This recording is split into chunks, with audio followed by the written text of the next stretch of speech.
বাংলাদেশ বেতার রাজশাহী। এখন শুনবেন স্থানীয় বাংলা সংবাদ। আসসালামু আলাইকুম। আজ শুক্রবার 10 মাঘ 23 রজব 24 জানুয়ারি।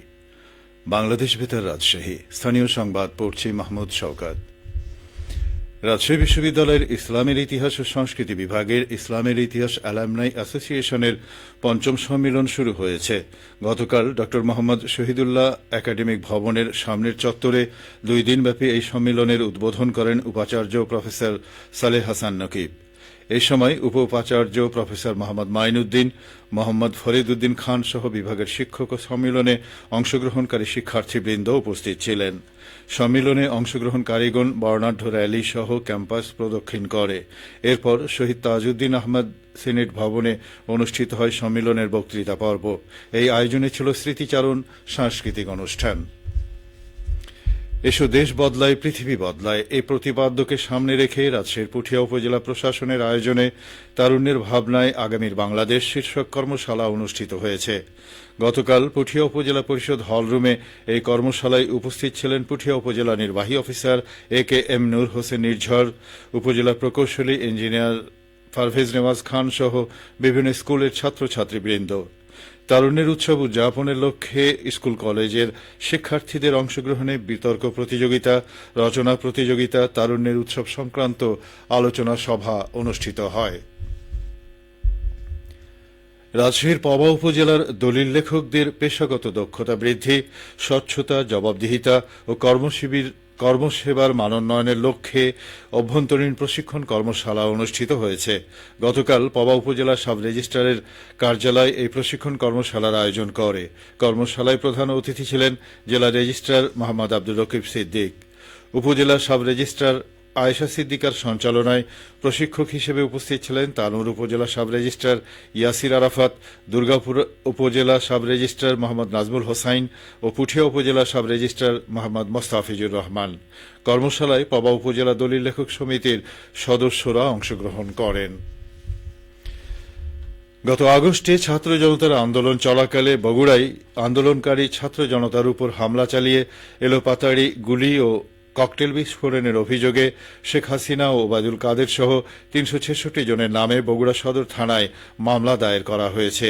বগুড়ার গাবতলী উপজেলার দুর্গাহাটা গ্রামের মোহাম্মদ রফিকুল ফকির বাদী হয়ে এই মামলা দায়ের করেন।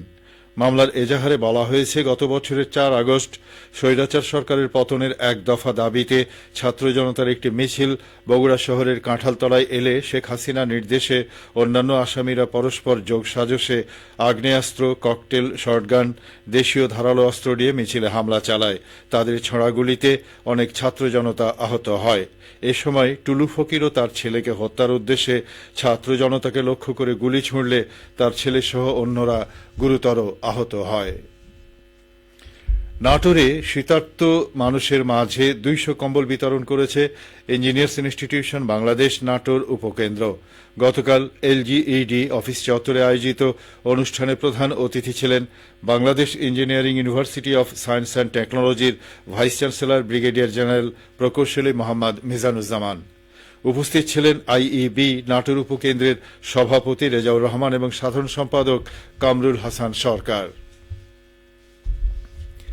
রাজশাহী মুক্তিযুদ্ধ স্মৃতি স্টেডিয়ামে দিনব্যাপী তারুণ্যের উৎসব আন্তঃজেলা অ্যাথলেটিক্স প্রতিযোগিতা অনুষ্ঠিত হয়েছে। গতকাল প্রধান অতিথি হিসেবে প্রতিযোগিতার উদ্বোধন করেন অতিরিক্ত বিভাগীয় কমিশনার মোহাম্মদ রেজাউল আলম সরকার। যুব উন্নয়ন অধিদপ্তরের উপপরিচালক ATM গোলাম মাহবুবের সভাপতিত্বে উপস্থিত ছিলেন বাংলাদেশ অ্যাথলেটিক্স ফেডারেশনের নির্বাহী সদস্য মোহাম্মদ লুৎফর রহমান এবং জেলা ক্রীড়া অফিসার গৌতম কুমার সরকার। উল্লেখ্য, 10টি পুরুষ ও 8টি মহিলা ইভেন্ট সহ মোট 18টি ইভেন্টে রাজশাহী বিভাগের 8 জেলার প্রতিযোগীরা এতে অংশগ্রহণ করে। বিএনপির প্রতিষ্ঠাতা শহীদ রাষ্ট্রপতি জিয়াউর রহমানের জন্মবার্ষিকী উপলক্ষে বগুড়ায় চিত্রাঙ্কন ও রচনা প্রতিযোগিতা অনুষ্ঠিত হয়েছে। গতকাল গাবতলী পাইলট উচ্চ বিদ্যালয় মাঠে প্রতিযোগিতায় বিভিন্ন প্রতিষ্ঠানের প্রায় 300 শিক্ষার্থী অংশ নেন। গাবতলী শহীদ জিয়াউর রহমান পাঠাগারের আয়োজনে প্রতিযোগিতা শেষে পুরস্কার বিতরণ করা হয়। সংগঠনের সভাপতি ও সাবেক মেয়র সাইফুল ইসলামের সভাপতিত্বে এতে প্রধান অতিথির বক্তব্য দেন জেলা বিএনপির সাংগঠনিক সম্পাদক জাহিদুল ইসলাম হেলাল। খেলার খবর ফুটবল।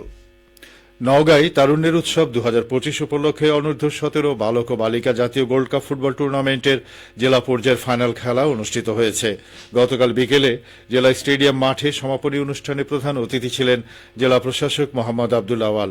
খেলায় বালক পর্যায়ে 1-0 গোলে নওগাঁ পৌরসভাকে হারিয়ে ধামইরহাট উপজেলা জয়ী হয় এবং বালিকা পর্যায়ে 2-0 গোলে ধামইরহাটকে হারিয়ে বিজয়ী হয় বদলগাছি। এদিকে গতকাল সন্ধ্যায় নওগাঁ সদর উপজেলা অডিটোরিয়ামে তারুণ্যের উৎসব 2025 উপলক্ষে জেলা পর্যায়ের বিভিন্ন প্রতিযোগিতার পুরস্কার বিতরণী ও সাংস্কৃতিক অনুষ্ঠান অনুষ্ঠিত হয়। এতে প্রধান অতিথি ছিলেন নওগাঁর জেলা প্রশাসক মোহাম্মদ আব্দুল আওয়াল। এ সময় ক্রিকেট, ভলিবল, টেনিস সহ বিভিন্ন ক্রীড়া প্রতিযোগিতায় বিজয়ী দলের খেলোয়াড়দের মাঝে পুরস্কার বিতরণ করেন তিনি। সবশেষে আবহাওয়া। আজ সকাল 6টায় রাজশাহীতে তাপমাত্রা ছিল 14 ডিগ্রি সেলসিয়াস। এ সময় বাতাসে আর্দ্রতার পরিমাণ ছিল 99%। রাজশাহী ও পার্শ্ববর্তী এলাকায় আজ সূর্যোদয় হয়েছে সকাল 6:49 এবং সূর্যাস্ত সন্ধে 5:44। সংবাদ শেষ হল। আমাদের পরবর্তী স্থানীয় সংবাদ দুপুর 12:10।